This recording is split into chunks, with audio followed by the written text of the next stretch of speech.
¿Los cristianos tenemos autoridad sobre los demonios? Dígale, diablo, mía no será. No te permito ni robar, ni matar, ni destruir.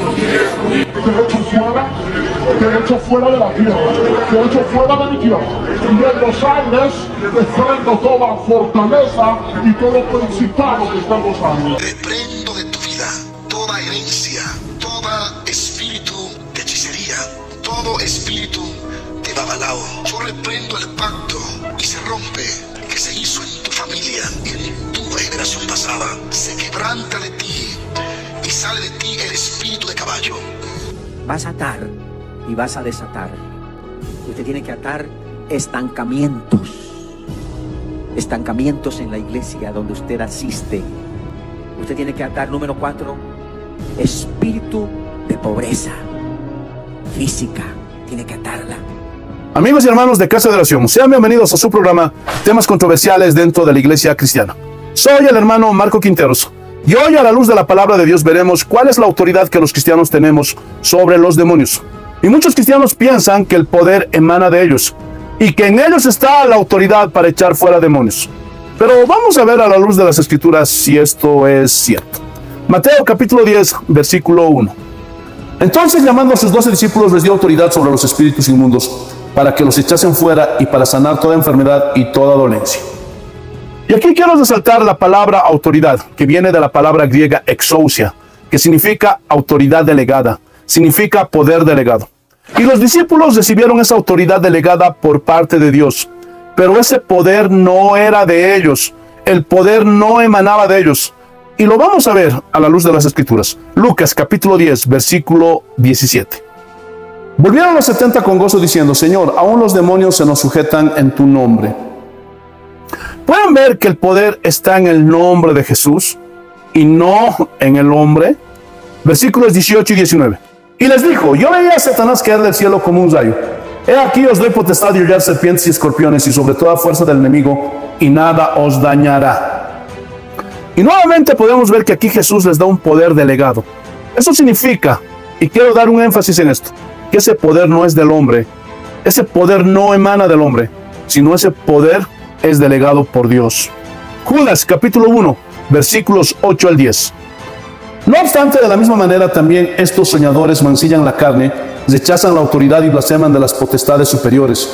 Pero cuando el arcángel Miguel contendía con el diablo disputando con él por el cuerpo de Moisés, no se atrevió a proferir juicio de maldición contra él, sino que le dijo: el Señor te reprenda. Pero estos blasfeman de cuantas cosas no conocen, y en las que por naturaleza conocen se corrompen como animales irracionales. Y vamos a ver estos mismos pasajes en la Biblia del lenguaje actual. Lo mismo les va a pasar a los malvados de quienes les estoy hablando, porque con sus locas ideas dañan su cuerpo, rechazan la autoridad de Dios e insultan a los ángeles. Ni siquiera Miguel, el jefe de los ángeles, se atrevió a hacer algo así. Cuando Miguel peleaba con el diablo para quitarle el cuerpo de Moisés, no le insultó, sino que solo le dijo: que el Señor te castigue. Sin embargo, esta gente insulta hasta lo que no conoce. Se comportan como los animales que conocen las cosas pero no las entienden, y por eso terminan destruyéndose a sí mismos. Pueden ver, hermanos, que ni el mismísimo arcángel Miguel pudo decirle al diablo: yo te reprendo, yo te echo fuera, yo te ordeno, yo te ato. Pueden ver que no hizo eso. Pero hoy día muchos pastores exorcistas, cuando están haciendo una liberación, le dicen al diablo: yo te reprendo, yo te echo fuera, yo te ato, yo te ordeno. Pero todo esto, hermanos, es totalmente antibíblico. Pero podemos ver que el ángel Miguel invocó el nombre del Señor para que él sea quien reprendiera al diablo.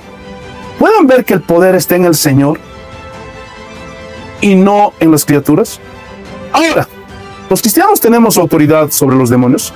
Y antes de contestar esto, tenemos que diferenciar dos cosas. Primero, lo que es una liberación, es decir, cuando una persona es poseída por un demonio. Y segundo, cuando Dios usa un demonio para probar a sus hijos. Y esto es muy importante entender. Primero, las liberaciones son reales, son genuinas. Pero la gran mayoría de liberaciones que hoy día se ve en las iglesias cristianas son solamente un show.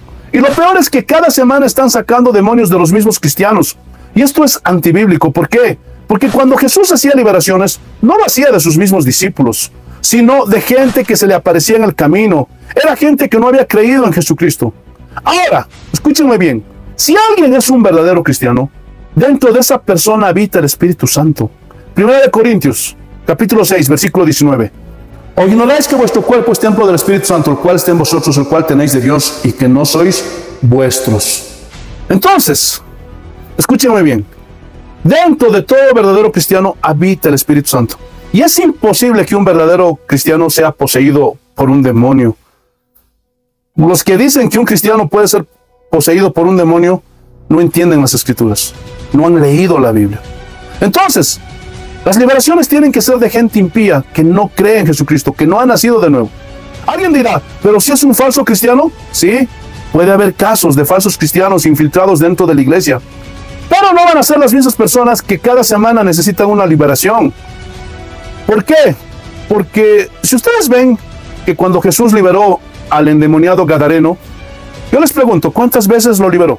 ¿Ah? ¿Cada día? ¿Cada 2 días? ¿Cada semana? No, una vez y para siempre. Pero muchos pastores cada semana están liberando a la misma persona, y eso es antibíblico. Y todo esto sucede porque confunden las obras de la carne con las posesiones demoníacas.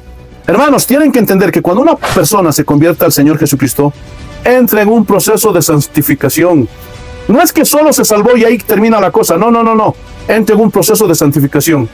Y en ese proceso puede caer en pecado, en borracheras, tal vez en un pecado inmoral. Puede ser. Pero eso no significa que esa persona esté endemoniada o que le haya poseído un demonio. No. Lo que esa persona necesita es arrepentimiento genuino para que la gracia de Dios sea derramada sobre él y pueda tener las fuerzas para poder vencer el pecado. Porque recuerden que es Dios quien produce hacer como el querer en los cristianos. Entonces solamente por su gracia podremos vencer esas luchas que tenemos en contra del pecado. Pero no somos practicantes del pecado. Tienen que notar la diferencia. Pero sí, un cristiano puede caer en pecado, pero no es algo recurrente. Pero, vuelvo a repetir, ese hombre que cayó en pecado no necesita una liberación, sino necesita arrepentirse para que Dios los restaure. Segundo, muchas veces Dios usa a los demonios para probar a sus hijos. 2 Corintios, capítulo 12, versículos 7 y 8. Y para que la grandeza de las revelaciones no me exaltase desmedidamente, me fue dado un aguijón en mi carne, un mensajero de Satanás para que me abofetee, para que no me enaltezca sobremanera. Y vamos a leer este mismo versículo en la Biblia Nueva Traducción Viviente.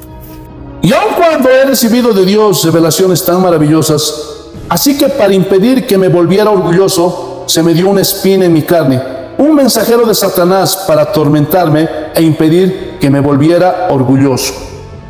Hermanos, pueden ver que Dios envió ese mensajero de Satanás para guardar el corazón de Pablo.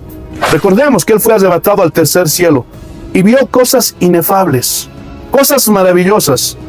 Y para que él no se pusiera orgulloso, Dios le envió este aguijón. Porque si Dios no le enviaba este aguijón, quién sabe, tal vez Pablo hubiera comenzado a decir, ¿qué se cree Pedro? ¿Qué se cree Juan? Yo fui al tercer cielo, vi a Jesucristo resucitado y él me mostró cosas maravillosas. Yo soy mejor que ustedes. Pudo haber pasado. Pudo haber pasado. Hermanos, ¿pueden ver que Dios usó al diablo para cuidar el corazón de Pablo? Ahora, vamos a suponer que Pablo hubiera reprendido a ese demonio como lo hacen los pastores el día de hoy.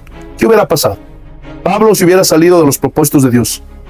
Porque Dios estaba protegiendo el corazón de Pablo del orgullo. Y Dios, para hacer eso, usó un demonio. Y muchas veces Dios puede usar demonios para probar a sus hijos. Ahora, cuando Dios permite que un demonio sea enviado a un cristiano, no es que lo posesiona, no. Tampoco es que lo va a atormentar y no le va a dejar dormir, no. Pero lastimosamente muchos pastores les dicen eso a los cristianos. Hay ruidos en tu casa, no puedes dormir, se te va el sueño. Hermanos, todo esto es antibíblico. Todo esto se inventaron esos hombres que no tienen un conocimiento profundo de las Escrituras. Eso es mentira. Si Dios permite que un demonio venga sobre un cristiano, es porque Dios tiene un propósito en esa vida. Es verdad que ese demonio puede afectar nuestra salud, nuestra economía, y nos puede venir hasta una tribulación. Pero recuerden que Dios tiene el control de todo eso, y no hay por qué temer, porque todo eso es parte del plan de Dios, porque Él es soberano para formar carácter en nosotros. Y si Dios permitió eso, también derramará sobre nosotros su gracia para que podamos enfrentar esa situación que estamos atravesando. Mira lo que dice el versículo 9. Y me ha dicho, bástate mi gracia, porque mi poder se perfecciona en la debilidad. Entonces, la gracia de Dios viene sobre esas personas que están siendo probadas. Y no solo eso, sino que Dios nos hace una promesa. Romanos capítulo 8, versículos 28 y 29. Y sabemos que a los que aman a Dios todas las cosas les ayudan a bien. Esto es a los que conforme a sus propósitos son llamados, porque a los que antes conoció también les predestinó para que fuesen hechos conforme a la imagen de su Hijo, para que Él sea el primogénito entre muchos hermanos. Entonces, aquí hay una promesa de parte de Dios para sus hijos. Que cualquier cosa que nos vaya a pasar, sea bueno o sea malo, siempre va a ser para nuestro bien. Y es con un propósito. ¿Cuál es ese propósito? De formarnos a la imagen de nuestro Señor Jesucristo. Entonces, hermanos, no tenemos por qué temer. Ahora sí, la pregunta del millón. ¿Los cristianos tenemos autoridad sobre los demonios? La respuesta es sí.